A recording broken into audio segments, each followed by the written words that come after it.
I'll be talking about construction and more specifically doing some comparisons between unionized construction and specifically residential construction, because that better addresses the issue of multi-employer systems. Unfortunately, I'm just finished up. Indeed, we just got the galleys for an article that I'm writing on improving jobs in residential construction. So if I sometimes get a little lost in the details, because I'm enjoying the details now. So a couple observations initially about residential construction. It has evolved since about 1960 toward a highly informally structured labor market. That doesn't sound like it makes sense, but there's actually a lot of structure in this informal labor market with excess workers, a lot low wages. There's extensive worker exploitation of various forms. There's widespread use of undocumented workers, lots of problematic safety conditions, and huge turnover of workers. So it is perhaps not the atypical informal labor market in the US, but it's in competition for that. So let me draw some contrasts between union construction and residential construction. One, construction is structured around occupation. It's not structured around employers. Okay, the skills and training are occupation specific. If you're trained as an electrician, you're not really going to be very interested or very efficient at doing pipe fitting, and so on. Carpenters and laborers are somewhat distinct occupations, and so on.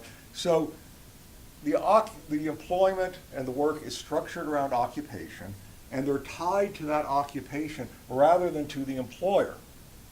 As a result, not a result, but employers are very small. Specialty subcontractors average about 10 employees per subcontractor. They are tiny little firms in our terms. And employment is project-based. An employee is hired when they're needed. They're laid off when they're no longer needed, perhaps as long as when the project is finished, but possibly before then. So you have terrific churn. Employers are always both. It's a funny market because there's both simultaneously a lack of labor and an excess of labor. When a project's going down, you have a lot of excess labor, and the issue is how do employers and labor reconnect given this sort of turnover, and one employer may not have enough work to keep on their current workforce. So employees are always going to be moving between employers, and so there are potential issues with provision of training, determination of work rules, how you provide employees with benefits. In the US, we have benefits typically come through employers, and if you're always moving between employers, you're not going to have benefits.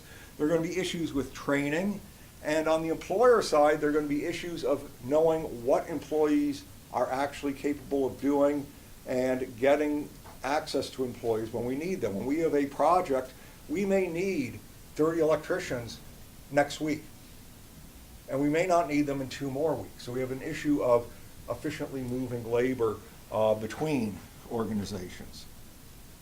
Okay. Now, this has been solved significantly on the union side of the market through multi-employer structures. So what we have on the union side of the market, and this dates back to the Taft-Hartley Act of 1947, which generally labor has not looked upon in a very friendly way, but it was a good thing for the building trades. Because what it did was, one, it permitted pre-hire agreements, which means an employer can basically say, this will be a union project before any workers have been hired. So they can recognize a union, bring it onto the project. That's good. But the second thing it does, it allows the creation of Taft-Hartley trusts. And these trusts can be used by a group of employers to provide benefits, collect money, provide benefits, to provide joint training systems, and generally work on some labor management cooperation. So they can set up all these funds legally. Outside of collective bargaining, this sort of employer cooperation is not legal in the United States. It would certainly be a violation of antitrust laws. But within labor relations and within the Taft-Hartley Act, we do have these specific groups that can form labor management cooperation groups to promote certain industry practices. And so, for example, on the union side, apprenticeship is paid for by, if you will, not exactly a tax, but a hourly fee that every employer pays for every hour a union worker works on a project. And in point of fact, the way this is bargained, to show you the degree of cooperation that involves, is in construction, you don't, unlike say auto where you bargain wages, you bargain fringe benefits and so on, the only bargaining is over the total wage package. So it may be $50 an hour. And then the pension labor management trust comes in and says, we need $10 an hour of that. And then the healthcare trust comes in and says, we need $12 an hour. And the apprenticeship trust will come in and they'll grab another chunk of money. And the wage is actually a residual from this. It is a residual, and not everyone's happy about that all the time. So apprenticeship program, what happens is it's a shared program. It's run by a joint labor management trust. And as I said, it's paid for out of the negotiated hourly earnings. It's established, both management and labor provide oversight. Most of the trainers are actually union members. They establish the standards. Typically, these are regulated by the U.S. Department of Labor, by Office of Apprenticeship Training, which sets clear standards and a clear curriculum. And so this way, now this has a lot of advantages to the construction sector. One, if I'm laying off employees every 4 weeks so I don't need them, what this means is I now have a pool of workers out there that I can draw on when I need them. I don't have to keep those employees, those workers around, because I know they're carrying their journey craft card with them. So basically I know about their skill levels and I don't need to retain them. They can go work for some other employer when, however, I do need those 50 or 60 electricians. Then I can go to the union and say, send me 50 or 60 electricians, and I'll probably get 58 or 59 that are pretty good. So this very much works as a way of sharing a labor force and sharing the training of that labor force. So this works reasonably well. There are some ongoing issues with the funding of these trust funds and some problems that creates for bringing new workers into having them recognize the unions and bringing them in. But I will pass on that for right now. So, don't do that. Nice machine. Okay. So that's kind of what's addressed. What we've seen, however, in residential, and I'm going to think of, well, I'll describe residential. Of course, residential is everything from single-family homes to multi-story apartment buildings. I'm going to focus on the single-family homes, but there are a number of forces towards deinstitutionalization that exist in residential and are very strong in residential. The first is, prior to 1948, there weren't many single-family homes. I mean, you can see the little communities, and oh, this is a lovely community, and so on. Most people were living in apartments, either public housing or private, and so the construction there was largely unionized. Especially the public housing tended to be built by unions, and so you end up with union builders, union workers. At the time, the National Association of Home Builders indicated about 50% of their members had signed union agreements. Okay. Now this changes fundamentally with the Housing Act of 1948, which makes 5% down and 30-year mortgages pretty standard. Okay? That fundamentally changes American housing. And so you get declining support for public housing, for multifamily housing, a lot more emphasis on the suburbs, if you will, and that that creates a different dynamic in the housing market. So as I said, into the early 1950s, 50% of residential in the United States was organized. And I said we have declining support for public housing and so on. One of the things that then happens is large projects are much more appealing to unions and union contractors than are single-family homes. You can really take advantage of the skill base you have. It's a lot easier to marshal the work for big projects. Building homes one at a time is not very attractive. I should also say that residential work posed problems to unions because typically they could only compete in that market if they had a lower wage scale. And that wasn't a very happy thing for the union workers, and so they probably became less interested. A last thing is that the larger residential builders were strongly anti-union. So the Levitts of Levittown built entirely non-union. It was very innovative in that way. And so what happens is, basically the unions, it can be said they abandoned, were pushed out, whatever. There was enough work around, they weren't really, they did not pursue the residential market. Well, what's happening outside of that? We have a residential labor force, which initially is largely rural, and the residential work is being done on the peripheries of the cities. It's new, as a matter of fact, it still is. It's new developments. It's not just suburbia, it's exurbia, and it's being controlled by some other, some home builders, but we'll talk about that. One, the workforce has very limited experience with formal employment practices. A lot of these people start out on farms or in rural areas, and they're good at working, but they really don't have much experience with being employees. Many of them work as independent contractors. So you have a lot of independent contracting.